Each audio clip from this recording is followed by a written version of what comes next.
Bapak Ibu pendidik, berjumpa lagi di channel saya. Pada sesi kali ini, saya akan memberikan tutorial menggunakan Jamboard atau papan tulis digital serta merekamnya dengan aplikasi Voice Capture versi 9. Untuk itu, kita langsung saja. Langkah pertama, kita buka Chrome. Kita akan menuju ke Drive. Di pojok kanan ada titik 9, kita klik, lalu kita klik Drive, kita klik tanda plus di sini, lalu kita ke More dan kita ke Google Jamboard.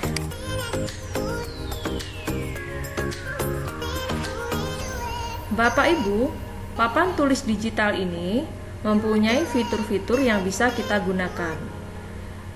Pada bagian atas terdapat fitur latar belakang dan hapus frame. Latar belakang atau background ini menyediakan 6 buah tampilan. Bisa kita gunakan tampilan persegi, aturan, titik. Ini tidak ada. Kemudian di sini ada background berwarna biru dan juga ada background papan tulis berwarna hitam. Kita coba terapkan yang berwarna hitam. Kemudian papan tulis ini bisa kita gunakan untuk mengupload materi atau menulis. Di sini ada fitur-fitur pena yang kalau kita klik terdapat 4 pena. Ada pena, ada spidol atau marker, kemudian ada stabilo, highlighter, dan ada brush atau kuas. Kemudian tampilan warnanya ada 6. Ada hitam, kemudian putih, dan sebagainya. Kemudian di bawah pena itu ada penghapus. Untuk menghapus coretan kita yang tidak perlu. Kemudian ada select atau pilih. Kemudian ada catatan kecil atau sticky note. Kemudian ada tambahkan gambar atau upload gambar. Kemudian ada laser atau yang biasa kita gunakan saat presentasi yaitu pointer. Kita coba gunakan pena.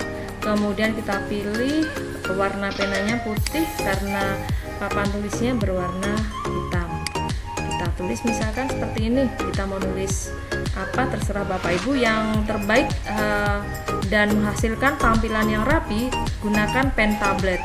Kalau ini saya pakai mouse, jadi agak kesulitan nanti kalau kita menggunakan atau menulis angka-angka, kurang rapi ya Bapak Ibu ya. Kemudian kalau kita ingin menghapus secara manual, kita bisa hapus ini seperti ini, atau kita langsung hapus frame sekaligus, jadi bersih tampilannya. Kemudian kalau kita ingin membuat sebuah catatan kecil, kita klik sticky note, lalu kita tulis, misalkan kita mau menyampaikan materi limit trigonometri ada di bab pertama, misalkan kita tulis bab 1, kita simpan, kemudian kita atur letaknya, kita atur ukurannya sesuai dengan keinginan kita. Misalkan ini kita geser di sini dengan ukuran diperbesar sedikit. Bisa kita putar juga, misalkan seperti ini. Terserah Bapak Ibu.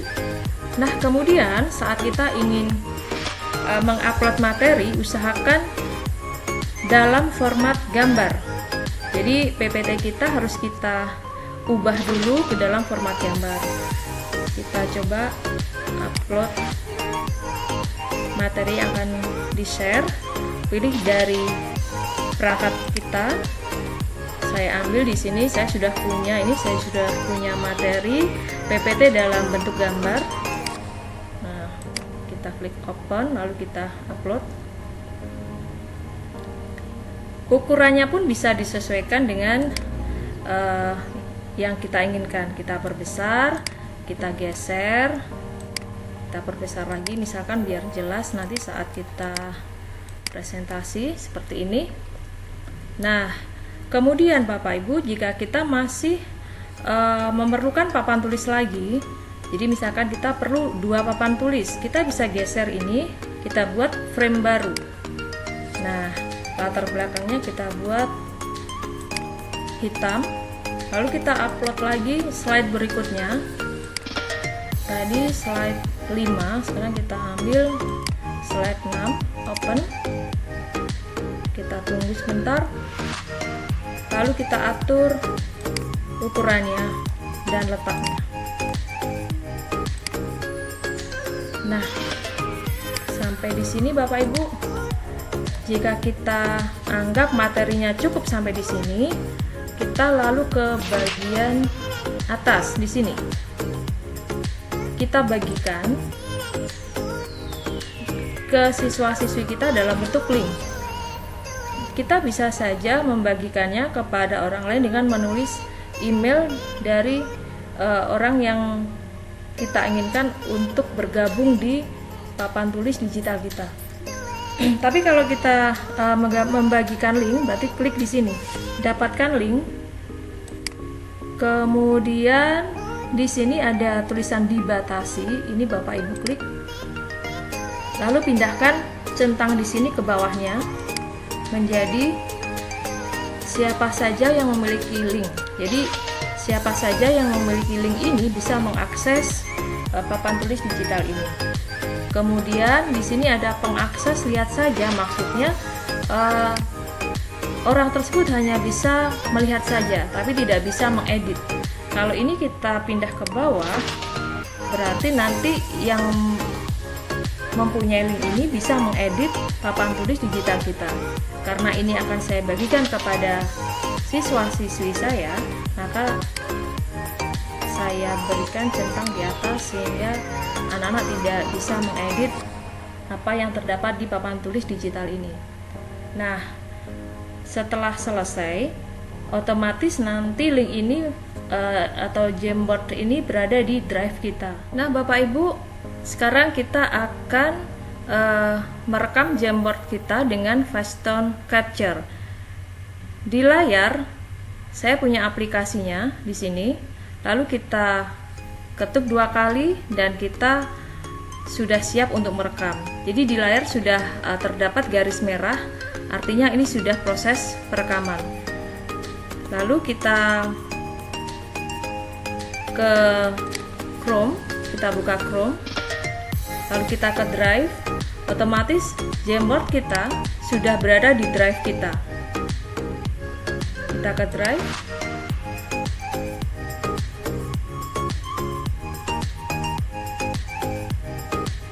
nah Bapak Ibu, kita lihat di sini kita langsung buka Jamboard kita.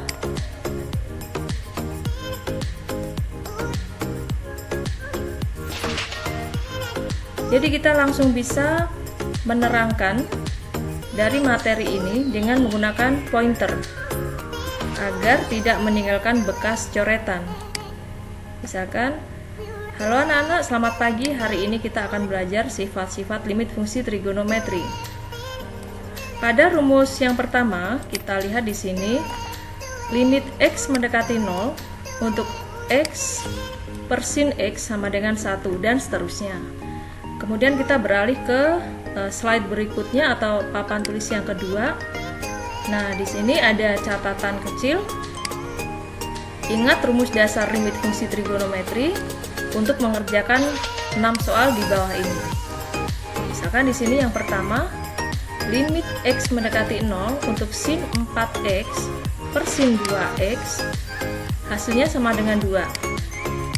Kenapa? Karena di sini koefisien dari pembilang adalah 4, sedangkan koefisien dari penyebut adalah 2. Maka hasil limit ini adalah 4 dibagi 2 sama dengan 2. Untuk nomor 2 dan seterusnya ya, Bapak Ibu jadi bisa menggunakan pointer di sini atau laser ini. Nah, jika ini sudah selesai, Bapak Ibu bisa menekan record ini. Nanti akan muncul save, kemudian Bapak Ibu bisa memberikan judul video pembelajaran tentang limit trigonometri dan seterusnya, sehingga nanti siswa-siswi kita mendapatkan tautan link video pembelajarannya. Baik Bapak Ibu, sampai di sini tutorial saya kali ini. Sampai jumpa pada sesi tutorial berikutnya.